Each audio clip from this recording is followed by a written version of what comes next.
Hello दोस्तों, उम्मीद करता हूँ आप सभी बहुत अच्छे होंगे और आपकी पढ़ाई बहुत ही बेहतरीन तरीके से चल रही होगी। आज हम बात करने जा रहे हैं एनवीएस टीजीटी साइंस के एग्जाम पैटर्न, सिलेबस और एलिजिबिलिटी पर।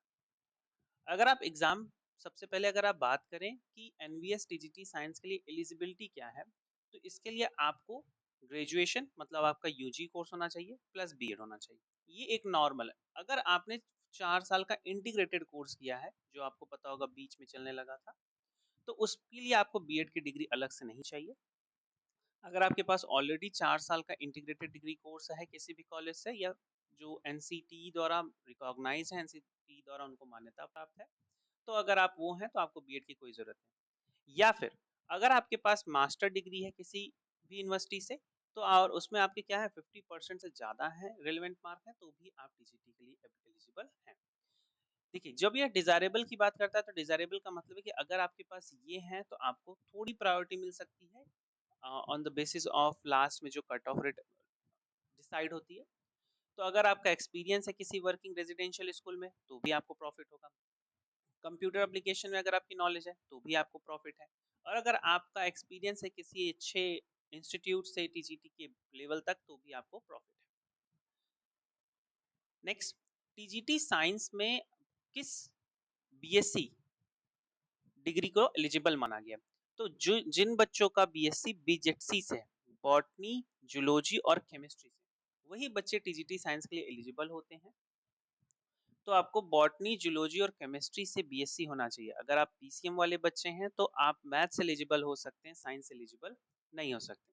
अगर अगली बात करें एज की, तो टीजीटी के लिए जो एज है वो 35 ईयर है, और एज रिलैक्सेशन जैसे कैटेगरी वाइज दिया जाता है वो भी है।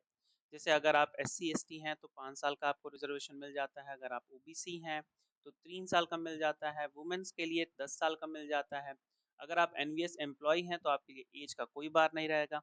अगर इनके जिन्होंने सेंट्रल गवर्नमेंट में कोई सर्विस प्रोवाइड की, उनके लिए भी 5 साल का एज रिलैक्सेशन मिल जाता है।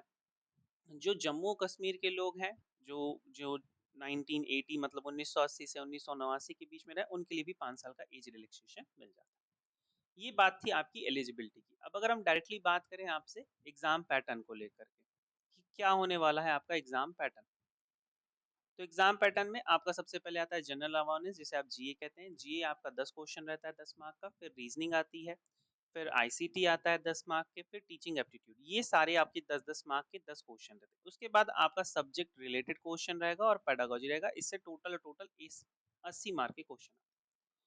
फिर आपका लैंग्वेज कॉम्पिटेंसी टेस्ट होता है, जो 30 नंबर का होता है, जिसमें आपको इंग्लिश, कोई रीजनल लैंग्वेज और हिंदी, इससे रिलेटेड 30 क्वेश्चन आते हैं। टोटल आपके 150 क्वेश्चन होते हैं, और टोटली 150 क्वेश्चन आपके 150 मार्क के हों।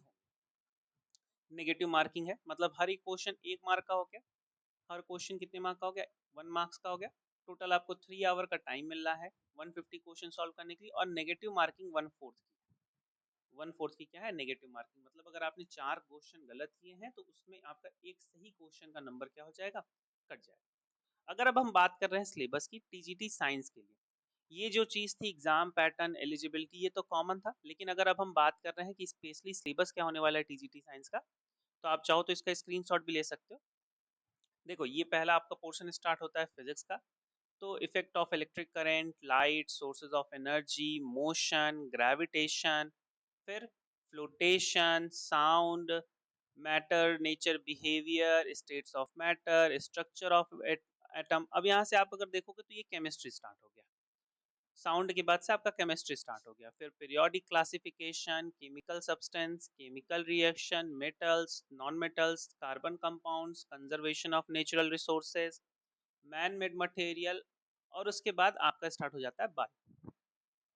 तो ये बायो के लिए आपका सिलेबस है। लाइफ प्रोसेस, फिर कंट्रोल एंड कोऑर्डिनेशन, फिर रिप्रोडक्शन, फिर हेरिडिटी एंड इवोल्यूशन, फिर उसके बाद human eye, natural resources, tissues, diversity of living organisms, why do we fall ill, और फिर आवर एनवायरनमेंट।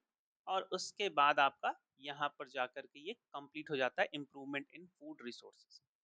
ये आपका टोटल सिलेबस था। इस सिलेबस की पीडीएफ मैं आपको टेलीग्राम चैनल पे अपलोड कर दिया हूँ, आप वहां से इसको डाउनलोड कर सकते हैं।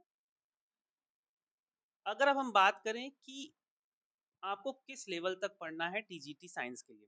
तो एनवीएस, टीजीटी के लिए आपको किस लेवल तक का पढ़ना है? सबसे पहले तो आप क्लास 9th और 10th and 10th old NCERT पढ़ लीजिए। अगर आपने क्लास 9th और 10th की ओल्ड एनसीईआरटी कंप्लीट कर ली, तो आप समझ लीजिए आपने 80% या 70% पार्ट ऑफ सिलेबस कंप्लीट कर लिया सब्जेक्ट कंसर्न वाला। कुछ टॉपिक थोड़ा-सा आपको डीप पढ़ने हैं, तो 11th-12th के लेवल पढ़ लीजिए। नहीं तो अगर आपने ओल्ड एनसीईआरटी और कोई एक अच्छी रेफरेंस बुक 9th-10th लेवल तक की अगर आपने पढ़ ली है, तो आपका 70 से 80% तक का काम उसी से हो जाना है, उसके आगे आपको सोचना ही नहीं। लेकिन बहुत अच्छे से आपको पढ़ना है, सारे कॉन्सेप्ट आपके क्लियर होने चाहिए, फिज़िक्स है तो न्यूमेरिकल आपके आने चाहिए और हर एक चीज़ उससे रिलेटेड आपको आनी चाहिए। अगर आप चैनल को सब्सक्राइब करते हो तो इस चैनल पे आने वाले समय में एनवीएस टीजीटी साइंस से रिलेटेड आपको कोर्स के बहुत सारे वीडियोस मिल जाएंगे, फिजिक्स के, केमिस्ट्री के, बायो के, बहुत सारी चीजें आपको मिलने वाली हैं और वो भी फ्री ऑफ कॉस्ट। दूसरी बात, इस चैनल पर आपका टाइम बचाना है तो मैं कोई भी एक्स्ट्रा बातें नहीं करूंगा, कोई भी ऐसी वीडियो नहीं आएगी जो बिना मतलब की हो। जो ऑफिशियल अपडेट्स होती हैं वो मैं आपको देता हूँ और जो जरूरत की चीजें हैं जितने कम समय में जितने अच्छे तरीके से देना है मैं आपको वो देता हूँ। तो चैनल को अगर आपको वीडियोस पसंद आ रही है तो सब्सक्राइब कर दीजिएगा, आप कर ही देंगे अगर आपके काम का लगेगा, और अपने फ्रेंड्स को शेयर भी कर दीजिएगा। मिलते हैं फिर से किसी नेक्स्ट वीडियो में। बेस्ट ऑफ लक, अपनी पढ़ाई जारी रखिए।